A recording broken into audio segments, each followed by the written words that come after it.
Welcome students and my dear parents.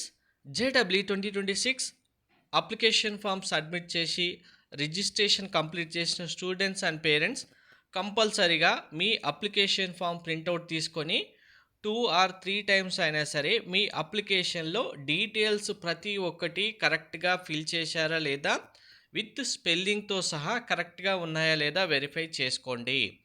ఎందుకు అంటే ప్రతి సంవత్సరం కొంతమంది స్టూడెంట్స్ పేరెంట్స్ మనకు రిజల్ట్స్ అనౌన్స్ చేసి కౌన్సిలింగ్ స్టార్ట్ అవుతుందన్న టైంలో సార్ మేము అప్లికేషన్ అప్పుడు ఫిల్ చేసినప్పుడు ప్రింట్అవుట్ తీసుకున్నప్పుడు ఒకవేళ కరెక్షన్ చేసుకోవాల్సి వచ్చినప్పుడు మేము చూడలేదు, అది మిస్టేక్ అలానే ఉండిపోయింది, ఇప్పుడు కౌన్సిలింగ్ జరుగుతున్న టైంలో మాకు ప్రాబ్లం అవుతుందా, మేము కౌన్సిలింగ్ టైంలో ఎలా అప్డేట్ చేసుకోవాలి, ఎలా ఎడిట్ చేసుకోవాలి అంటే కౌన్సిలింగ్ స్టార్ట్ అయిన తర్వాత అప్డేట్ చేయడం, ఎడిట్ చేయడం, కరెక్షన్స్ మార్చుకోవడం అంటూ ఏమీ ఉండదు. సో ముందుగానే మీ అప్లికేషన్ ఫామ్ కరెక్ట్గా వెరిఫై చేసుకోండి.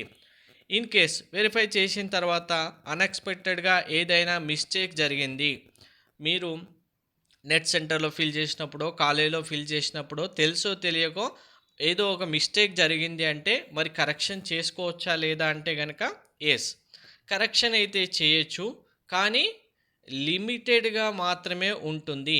అన్ని మిస్టేక్స్ని కరెక్షన్ చేసుకోవడానికి ఉండదు. మరి వేటిని మీరు కరెక్షన్ చేసుకోవచ్చు, అప్డేట్ చేసుకోవచ్చు, వేటిని చేయరాదు అనేది చూపిస్తాను ఇప్పుడు. అలా కరెక్షన్ చేయలేని మిస్టేక్స్ కనుక మీరు చేసి ఉంటే మీకు కౌన్సిలింగ్ టైంలో ఖచ్చితంగా వెరిఫికేషన్ ఆఫీసర్ నుంచి క్యూరీ రేజ్ అవ్వడానికే ఛాన్స్ ఉంటుంది. దానికి తగ్గట్టుగా రెస్పాండ్ అవ్వాల్సిందే కంపల్సరీగా. సో మరి కరెక్షన్ ఎప్పుడు చేసుకోవచ్చు, ఎలా చేయొచ్చు, ఏ డీటెయిల్స్ మీరు కరెక్షన్ చేసుకోవచ్చు అనేది చూద్దాం. వీడియో స్కిప్ చేయకుండా చూడండి, లైక్ చేసి తప్పకుండా షేర్ చేయండి. కంప్లీట్ గైడెన్స్ కోసం ఛానల్ సబ్స్క్రైబ్ చేసుకొని బెల్ బటన్ అయితే ప్రెస్ చేయండి.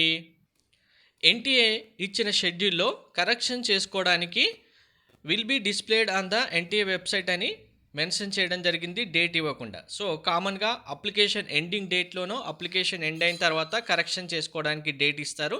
అంటే 28 వరకు మ్యాక్సిమం మీకు కరెక్షన్ విండో అయితే ఓపెన్ అవుతుంది. అంటే మీ అప్లికేషన్ ఫామ్ మీరు ఫిల్ చేసింది మళ్ళీ ఓపెన్ అవుతుంది మిస్టేక్స్ కరెక్షన్ చేసుకోవడానికి. అవి కూడా ఏ మిస్టేక్స్ మీరు కరెక్షన్ చేసుకోవచ్చు అంటే, సో ఇప్పుడు నేను చెప్తున్న డీటెయిల్స్ మాత్రమే మీరు కరెక్షన్ చేసుకోవడానికి ఛాన్స్ ఉంటుంది.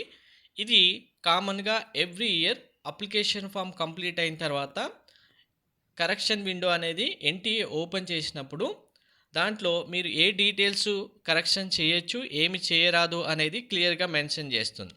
ఇలా కరెక్షన్ చేయడానికి వీల్లేని డీటెయిల్స్ ఉంటే కనుక ఇంకా మీరు కౌన్సిలింగ్ టైంలోనే వెరిఫికేషన్ ఆఫీసర్ రేజ్ చేసే క్యూరీకి రెస్పాండ్ అవ్వాల్సి ఉంటుంది. మరి ఏం డీటెయిల్స్ ఉన్నాయి ఇందులో అంటే కనుక, candidate shall not be allowed to change mobile number, email ID, address, permanent and present address, emergency contact details, photograph of candidate.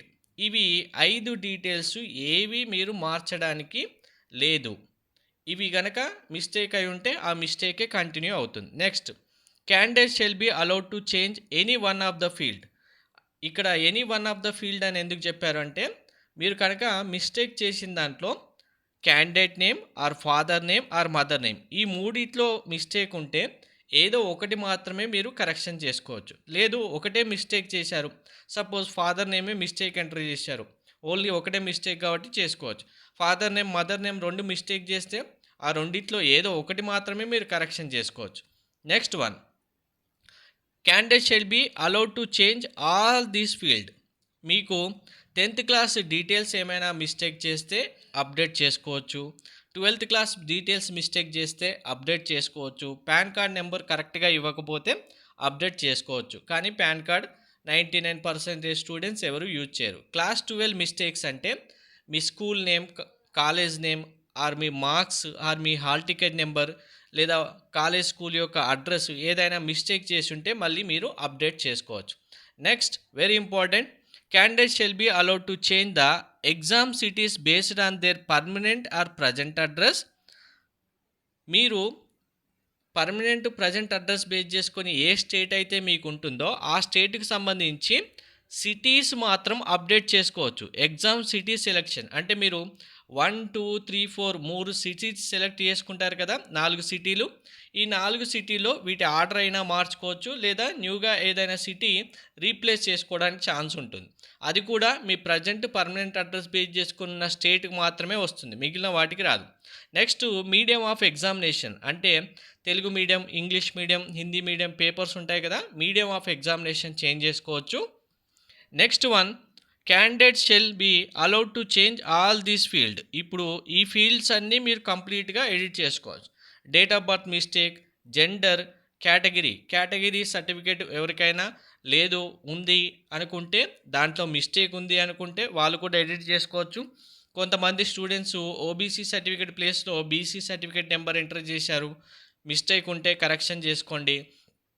EWS certificate number enter చేసినప్పుడు మిస్టేక్ ఉంది, ఎంటర్ చేసినప్పుడు కరెక్షన్ చేసుకోండి. ఎస్సీ ఎస్టీ పీడబ్ల్యూడి సర్టిఫికేట్ ఉంటే mistake ఉంటే చేసుకోండి. Signature mistake ఉంటే update కూడా చేసుకోవచ్చు. Next paper. ఇక్కడ మీరు అప్లికేషన్ ఫిల్ చేస్తున్న టైంలో పేపర్ 1, పేపర్ 2 డిస్ప్లే వస్తాయి. మీరు ఓన్లీ బీఈ బీటెక్ పేపర్ 1 అని సెలెక్ట్ చేసి మళ్ళీ పేపర్ 2 ఎగ్జామ్ కూడా 2A 2B అంటే ప్లానింగ్ ఆర్కిటెక్చర్ జాయిన్ అవ్వడానికి కూడా ఎగ్జామ్ రాస్తామనుకుంటే దాన్ని కూడా అప్డేట్ చేసుకోవచ్చు. ఇలా ఎన్టీఏ కరెక్షన్ విండోలో ఇలా అన్ని డీటెయిల్స్ మీరు అప్డేట్ చేసుకోవడానికి ఛాన్స్ ఇస్తుంది. ఇక్కడ చెప్పినవి మాత్రమే మీరు అప్డేట్ చేసుకోవచ్చు. కానీ ఇలా ప్రతిసారి అన్ని డీటెయిల్స్ ఇస్తామని కూడా కామన్గా చెప్పడానికి ఉండదు. మళ్ళీ 2026 సంబంధించి న్యూగా రూల్స్ మార్చి న్యూగా కొన్ని చేంజెస్ మాత్రమే మీరు చేసుకోవచ్చు అని చెప్తే దాని ప్రకారమే మీరు చేసుకోవాల్సి ఉంటుంది. ఇప్పుడు సపోజ్ ఇక్కడ allowed to change all field అని ఇచ్చారు కదా, క్లాస్ 12 క్లాస్ 10 డీటెయిల్స్ మార్చుకోవచ్చు అని ఇచ్చారు. ఇప్పుడు మళ్ళీ 2026లో మీరు మార్చడానికి వీల్లేదని ఇస్తే చేంజ్ చేయలేరు. కాబట్టి మనకు మళ్ళీ ఎన్టీఏ న్యూగా ఒక నోటీస్ రిలీజ్ చేస్తుంది, పబ్లిక్ నోటీస్ వెబ్సైట్లో. అది వచ్చినప్పుడు మీకు ఇన్ఫామ్ చేస్తాను. మిస్టేక్ చేసిన వాళ్ళు కంపల్సరీగా వెబ్సైట్ ఫాలో అవ్వండి. వెబ్సైట్లో మీకు అర్థం కాలేదంటే మన Telegram channel, WhatsApp channel link డిస్క్రిప్షన్లో ఇస్తాను, జాయిన్ అవ్వండి. మీరు ఏ చిన్న అప్డేట్ మిస్ అవ్వకుండా ప్రతి ఒక్క ఇన్ఫర్మేషన్ పొందుతారు. ఛానల్లో వీడియోస్లో క్లియర్ ఎక్స్ప్లెనేషన్తో ప్రతి ఒక్క point pin to pin explain చేయడం జరుగుతుంది. సబ్స్క్రైబ్ చేసుకొని బెల్ బటన్ కంపల్సరీగా ఆన్లో పెట్టండి. సో అప్లికేషన్ ఫిల్ చేసిన స్టూడెంట్స్ ఎవరెవరు ఏ మిస్టేక్స్ చేశారు, మీ అప్లికేషన్ ఫామ్ వెరిఫై చేసుకున్న తర్వాత ఏ మిస్టేక్స్ ఫైండ్ అవుట్ చేశారు అనేది స్టూడెంట్స్ ఆర్ పేరెంట్స్ ఎవరైనా సరే కంపల్సరీగా కామెంట్లో మెన్షన్ చేయండి. అండ్ అప్లికేషన్ కరెక్షన్ సంబంధించి కూడా ఇప్పుడు నేను చెప్పిన వాటికి కాకుండా ఇంకా వేరే ఏమైనా డౌట్స్ ఉంటే కామెంట్లో తప్పకుండా మెన్షన్ చేయండి. Application correction very very important. మీరు అప్లికేషన్ ఫిల్ చేయడం ఎంత ఇంపార్టెంటో, ఫిల్ చేసిన తర్వాత అప్లికేషన్ వెరిఫై చేసుకోవడం, వెరిఫై చేసినప్పుడు మిస్టేక్స్ ఉంటే కరెక్షన్ చేసుకోవడం దానికంటే డబుల్ ఇంపార్టెంట్. కౌన్సిలింగ్ టైంలో ప్రతి ఒక్కటి పిన్ పాయింట్ లెవెల్లోనే వెరిఫికేషన్ ఉంటుంది. అనవసరంగా ట్రబుల్లో పడకండి. Thank you.